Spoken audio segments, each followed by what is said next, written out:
পাত্রপক্ষের পক্ষ থেকে অদ্ভুত গিফট পাঠিয়েছে, এটা দেখে চমকে যায় নন্দিনী। হ্যাঁ বন্ধুরা, এমনটাই দেখা যাবে। বিস্তারিত জানতে ভিডিওটিতে লাইক দিয়ে চ্যানেলটি সাবস্ক্রাইব করে দেখতে থাকুন। গল্পের শুরুতেই দেখা যাবে তটিনী আরাধ্যাকে বলছে, তুই একদম মন খারাপ করবি না, দেখবি সমস্ত কিছু ঠিক হয়ে যাবে। আরাধ্যা তখন উল্টে তটিনীকে প্রশ্ন করছে, ছুটি ভাই, তোর কি একবারও মন খারাপ হয়নি? তোর কি একবারও কষ্ট হয়নি? তোর বরকে তো আপোস করতে হলো, আর তারপর সার্ভিস রেকর্ডটা তার খারাপ হলো না? না, আমি ধরে নিলাম যে সার্ভিস রেকর্ডটা খারাপ হয়নি, তাতে হলেও লোকটা তো মনে মনে গুমড়ে গুমড়ে মরবে। লোকটা শুধুমাত্র এই পরিবারের জন্য নিজের সঙ্গে আপোস করে নিল। নন্দিনী তখন বলছে যে হ্যাঁ, আমার এই কথাগুলো শুনেই মনে হচ্ছে যেন আমি বেনারসি পরে গা ভর্তি গয়না পরে বিয়ের মণ্ডপে বসা আমার পক্ষে সম্ভব নয়। আমি সত্যি এত কিছুর পরেও বিয়ের মণ্ডপে বসতে পারবো না। তটিনী তখন বলছে প্লিজ। তটিনী তখন আরাধ্যার কাছে যায় আর গিয়ে তখন আরাধ্যাকে বোঝায় আর বলে, তুই এখান থেকে চলে যা আরাধ্যা। আরাধ্যা তো এবার কি করবে, চুপ করে দাঁড়িয়ে আছে। আর তখন তটিনী নন্দিনীর কাছে যায়, নন্দিনীর কাছে গিয়ে বলছে আর একটু পর ওনারা সকলেই চলে আসবে, এখন এসব কথা থাক না, এসব কথার এখন মানেই হয় না। এসব কথা বলে তটিনী তখন দেখা যায় ওখান থেকে চলে যায়। ঠিক তখনই তো তটিনীর সামনে পরশুরামের দেখা হয়ে যায়। আর তটিনী তখন পরশুরামকে সঙ্গে সঙ্গে জড়িয়ে ধরে। আর জড়িয়ে ধরে তখন দেখা যায় পরশুরাম তটিনীকে বলছে, কি হলো? তটিনী তখন কাঁদতে কাঁদতে বলছে, আমাকে না ক্ষমা করে দিও। আমি জানি না যে আমার পরিবার তোমার কাছে কৃতজ্ঞ থাকবে কিনা, কিন্তু আমি তোমার কাছে সারা জীবন কৃতজ্ঞ থাকবো। তুমি একটা ছোট্ট আপোস করেছো, তাতেই হয়তো বা আরাধ্যা ভালো থাকবে, দিদি ভালো থাকবে, সকলেই ভালো থাকবে, কিন্তু আমার বরটা একদম ভালো থাকবে না। আমি জানি তোমার কোথায় কষ্ট হচ্ছে, আমি সমস্ত কিছুই বুঝতে পারছি। আমাকে প্লিজ তুমি ক্ষমা করে দাও। এই বলে তটিনী খুব জোরে জোরে কাঁদতে থাকে আর পরশুরামকে জড়িয়ে ধরেছে। পরশুরাম তটিনীকে বোঝায় আর বলছে যে, তোর পাগল, তুমি কি আমার কাছে ক্ষমা জোগাড় নাকি? তুমি তো আমার বউ, তোমার জন্য না আমি সমস্ত কিছু করতে পারি। তুমি একদম আমার থেকে ক্ষমা চাইবে না, ঠিক আছে? তারপরে দেখা যাবে ছেলের বাড়ির লোক থেকে মানে লোকজন আসবে, এরপর আমি গল্প করব, লাড্ডু পিকু সবাই সবাই খুব আনন্দ করবে, সকলেই সেখানে থাকে। একটা সুন্দর পরিবেশ তৈরি হবে। এই বাড়িতে শুধু অভাব ছিল সুখের, ঠিক আছে?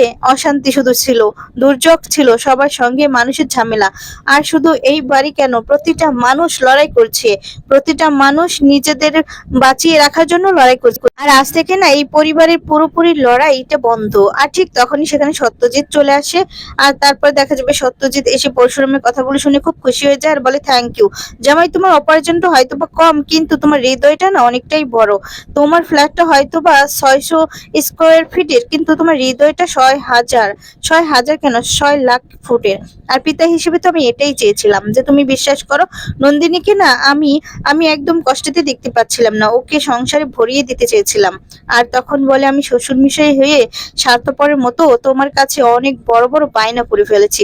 আচ্ছা, আমি তো তোমারও বাবা হতে পারতাম। তুমি ভাবো না যে একজন বাবা তার সন্তানের কাছে বায়না করছে, আর তুমিও কিন্তু সন্তানের মতো, একজন সন্তানের মতো সমস্ত কথা রেখেছো। Thank you very much. আর তখন বলে, সত্যজিৎ না তোমার কাছে সারাটা জীবন কৃতজ্ঞ হয়ে থাকবে। আচ্ছা ঠিক আছে, যাই, আমি এখন চলি, সমস্ত কাজ ওইদিকে বাকি আছে। এই বলে সত্যজিৎ যখন চলে যেতে লাগবে, ঠিক তখনই পরশুরাম সত্যজিৎকে বলে, না না, আপনাকে একদম কাজ করতে হবে না, একদম কাজ করলে চলবে না, আজকে সমস্ত কাজ আমরা করব। আপনি একটা কাজ করুন তো, আপনি এখন গিয়ে ধুতি পায়জামা পরে আসুন। আর ধুতি পায়জামা পরে এসে মানে ছেলে বাবা মায়ের কাছে বসে থাকুন। আর তখন কি হবে, আশীর্বাদ হয়ে যাবে, ব্যাস এতটুকু। সত্যজিৎ তো পরশুরামের এতটা ভালো ছেলে দেখে খুব খুশি হয়ে যায় আর বলছে যে, থ্যাংক ইউ। আমি না অনেক বছর আগে তোমাদের এই বাড়ি থেকে চৌকাঠ থেকে বেরিয়ে করে দিয়েছিলাম, আজ তার প্রায়শ্চিত্ত করছি। এই বলে সত্যজিৎ হাত জোড় করে পরশুরামের কাছে ক্ষমা চায় আর বলে, আমাকে ক্ষমা করে দাও। তখন দেখা যায় তটিনী সত্যজিতের কাছে যায় আর গিয়ে তখন বলে, ড্যাডি তুমি এভাবে হাত জোড় করে ক্ষমা চাইছো কেন? তুমি একদম ক্ষমা টমা চাইবে না, ঠিক আছে? আর আমরা তো সকলেই চাই যে দিদি সুখে থাকুক, তাই না? দিদির সুখটা আমাদের কাছে সকলের থেকে আর এই একটা জায়গায় আমাদের মতামত সবার থেকে আলাদা। তখন সত্যজিৎ দেখা যায় তটিনীর মাথায় হাত দিয়ে বলছে, তুই একদম ঠিক কথাই বলছিস। এ কথা বলে সত্যজিৎ সেখান থেকে চলে যায়। সত্যজিৎ চলে যাওয়ার পর দেখা যায় পরশুরামকে বলছে, চলো চলো তাড়াতাড়ি করে জামা কাপড়গুলো চেঞ্জ করে নিবে, চলো। পরশুরাম তখন বলছে, আমি এখানে জামা কাপড় কোথা থেকে চেঞ্জ করব? তখন তটিনী জানাই যে, আমি সমস্ত জামা কাপড় তোমার নিয়ে এসেছি সুটকেসে ভরে। পরশুরাম তখন আস্তে আস্তে করে বলছে, বাবা খুব ভালো করেছো। আচ্ছা তটিনী, তুমি আমাকে একটা কথা বলো তো, যার সঙ্গে মানে এই যে পাত্রপক্ষ আসছে সে তাকে তার নাম ঠিকানা তুমি কি কিছু চিনো? তখন তটিনী তো অবাক হয়ে যায় আর বলে যে হঠাৎ এরকম প্রশ্ন করছো। তখন পরশুরাম বলে বলো না প্লিজ। তখন তটিনী জানায় যে আমি তোমাকে সমস্ত কিছু বলবো, আগে তুমি এখান থেকে চলো তো। এই বলে দেখা যায় এই পরশুরামকে টানতে টানতে পরশুরামকে নিয়ে চলে যায়। আর তারপর সেখান থেকে দেখা যায় আয়ুষী আড়াল থেকে সমস্ত কথাগুলো দাঁড়িয়ে দাঁড়িয়ে শুনছিল। ওপর দিকে দেখা যাবে যে তটিনী তো পরশুরামকে নিয়ে চলে আসছে আর সিঁড়ি দিয়ে নামছে, যে নিচে আসবে তখনই তো সঙ্গে সঙ্গে দেখা যাচ্ছে যে সেখানে কাবির বাবিল আরো সকলেই চলে আসে। আর তখন দেখা যায় পরশুরামকে কাবির বলছে থ্যাংক ইউ থ্যাংক ইউ, এই প্রথমবার তোমাকে জানো তো জামাইবাবু হিসেবে ডাকতে ইচ্ছে করছে। এই প্রথম তুমি আমার দিদির বর হিসেবে কাজ করেছো, এই জন্য বলছি থ্যাংক ইউ ভেরি মাচ। আর বাবিল তখন বলছে না না, এতে থ্যাংক ইউ বলে লাভ নেই। আমি তারপর দেখা যায় যে বাবিল তখন পরশুরামের কাছে যায়, গিয়ে তখন বলে ও খুব ভালো করে জানে যে ঠিক ওর ক্ষমতাটা কতটুকু। আর তখন বলে এই যে স্পেশাল ব্রাঞ্চের অফিসার, এই পরিচয় নিয়ে আর কতদিন বাঁচবে, এটাই তো লোকসা, পুরোটাই লোকসা। আর তটিনী তো এই বাড়ির সম্পত্তির অনেকটাই ভাগ পাবে, আর এই বাড়ির সম্পত্তি যে কত দাম তো সেটা কি ধারণা আছে? ও খুব ভালো করেই জানে, তাই জন্য ওই কিন্তু একটু কম্প্রোমাইজ করে নিল। আর তারপরে দেখা যাবে যে এদিকে টোটো তো তখন যায় পরশুরামকে অপমান করতে আর বলে যে আসলে কি আপনার গায়ে না বেশ জোর আছে, আপনি আমাকে মেরে পুরো সিধে করে দিয়েছিলেন। তবে আপনার গায়ে জোর থাকলে কি হবে, আপনার মস্তিষ্কের জোর কিন্তু একেবারে গবে।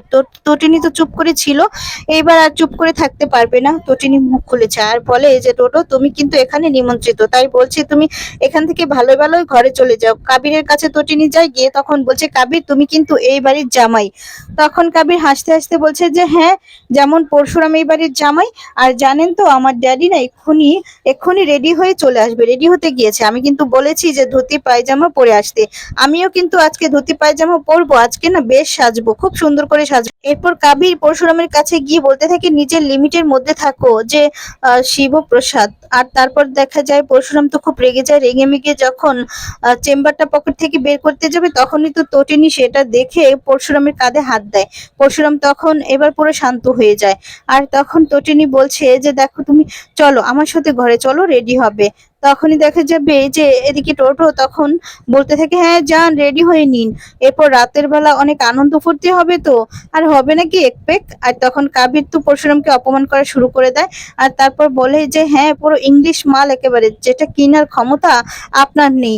বাবিন তখনই দেখা যাবে যে আহ বলছে যে হ্যাঁ ওই এক ডোপক নয় খেয়ে ফেলবে। আর তটিনী তোর বর না এতদিন পর বুঝতে পেরেছে যে ওর আসলে কি করা উচিত ছিল। তখন পরশুরাম তো দেখা যায় এতদিন পর মানে নিজের রাগটা আর কন্ট্রোল করতে পারছে না, গিয়ে বাবিনের কাঁধে হাত দেয়। তটিনী তখন বুঝতে পেরে যায় যে কেসটা গন্ডগোল হতে পারে। তটিনী তখন বলছে মানে পরশুরামের কাছে মাথাটা নত করে বলছে কিছু যেন না করে। আর তখন পরশুরাম তটিনী বলছে তোমাকে এখানে থাকতে হবে না, তুমি চলো আমার সাথে ঘরে চলো, এই বলে চলে যেতে লাগে। আর তখনই দেখা যাবে তটিনীর হঠাৎ করে কিছু মনে হয় আর বাবিনের কাছে এসেছে। আর তখন বাবিনকে গিয়ে বলছে যে একটা নাম না শুধুমাত্র আমাদের সামনে পাঁচিলের মতো হয়ে এসে দাঁড়িয়েছে।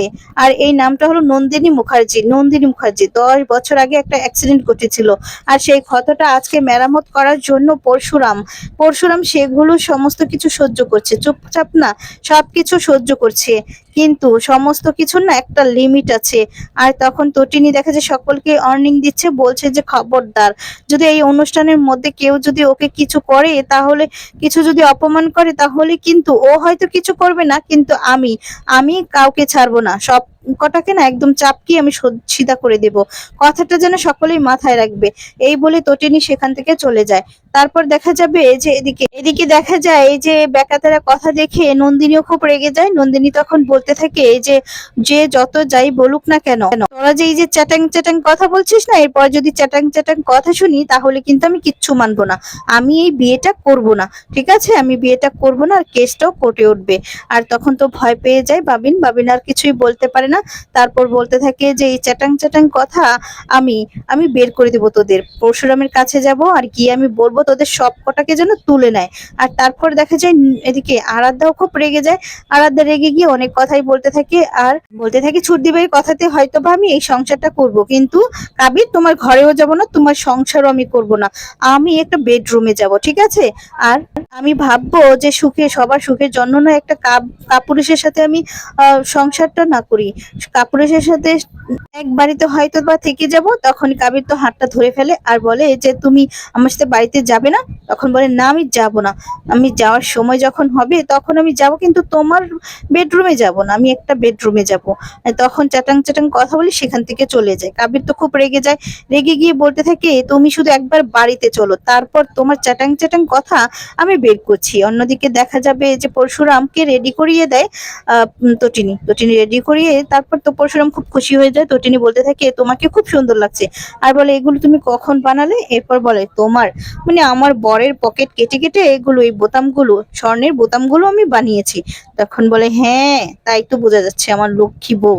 এই বলে দেখা যায় পরশুরাম তটিনীকে আদর করতে যায়, তার খুব খুশি হয়ে যায়। সেই মুহূর্তে সেখানে ফোন করে বলরাম। বলরাম বলে যে কি হচ্ছে, বউর সাথে রোম্যান্স হচ্ছে বুঝি? তখন বলে এই তুই কি করে জানলি? তুই কি আবার দেখছিস নাকি মোবাইলের ভিতর থেকে?